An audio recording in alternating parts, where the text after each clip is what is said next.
Hi, my name is Matthew Campbell and I'm the project manager from Group Y8, which consists of myself, Danny, Jack and Fergal. And this is our video summarising our progress over the course of the 2E10 autonomous vehicle project. Over the past 12 weeks, we were tasked with designing, building and programming our own Arduino buggy that would have to be able to complete various challenges over the course of the module. The first of these was the bronze challenge, where using the IR sensors and ultrasonic sensor, it would have to be able to navigate a track and stop should an object be too close in front of it. Next was the silver challenge, where the buggy had to be able to follow an object at a regulated speed or stop based off how close it was to that object. And finally was the gold challenge, which unfortunately we did not achieve, but this would have involved utilising the onboard IMU of the Arduino and putting our own spin on the project.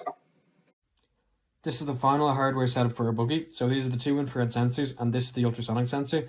These are the two wheels connected to two DC motors on the underside of the buggy.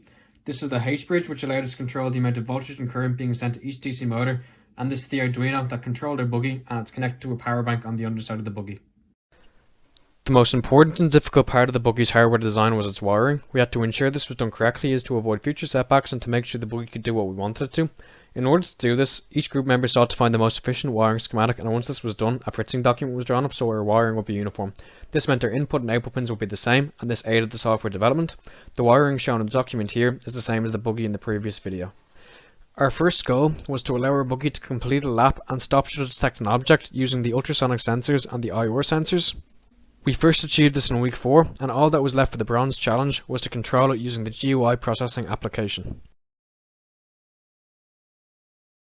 This video is a short clip showing our buggy carrying out what was required of it for the bronze challenge.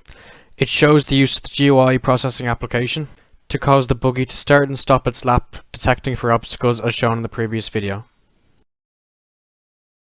The PID function that we use for the silver challenge reads in a distance variable as an argument and then outputs an enable signal, which is proportionate to the measured distance of the buggy behind the guide object and the desired distance of the buggy behind the guide object. We were able to incorporate this function into our program quite early on in the design process, and the main problems that we did have in the silver challenge were to do with the telemetry data. The first problem we had was that the data being sent from the Arduino was not being read in our processing program, but we eventually found that the client available command solved this issue. The main problem that we had was that the data was not being read in automatically within draw, and instead we would get one set of values for every time that the start button on our program was pressed. Eventually we found that by sending a character back to the Arduino every time the draw function in processing was entered, we could request a new set of values, and this solved the problem.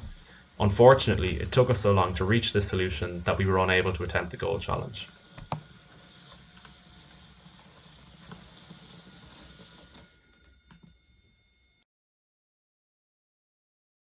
So there were a number of setbacks the group faced throughout the course of the module. In particular, we had issues getting the Arduino to properly communicate with the processing application, which set us back quite a bit and prevented us from being able to attempt the gold challenge. Personally, I had hardware issues. I had to wait for a replacement H-bridge in week 4 after I broke my own, and I had issues getting my motors to move, but after reassembling the wiring of the buggy enough times, this was resolved. I made many mistakes throughout this module. One mistake was building the buggy as fast as I could as soon as it arrived. This led to me finding out later that one of the motors was broken on the buggy.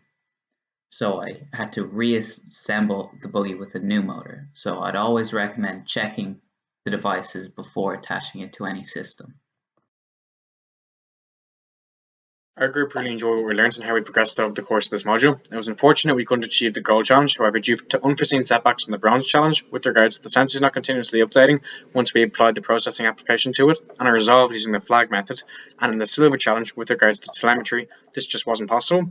Had we been able to do so, we planned on using an old Xbox or PlayStation controller to control our buggy. Also, it was enjoyable to apply what we'd learned over the previous 2 years and in this module to this project, and it'll definitely be something we remember.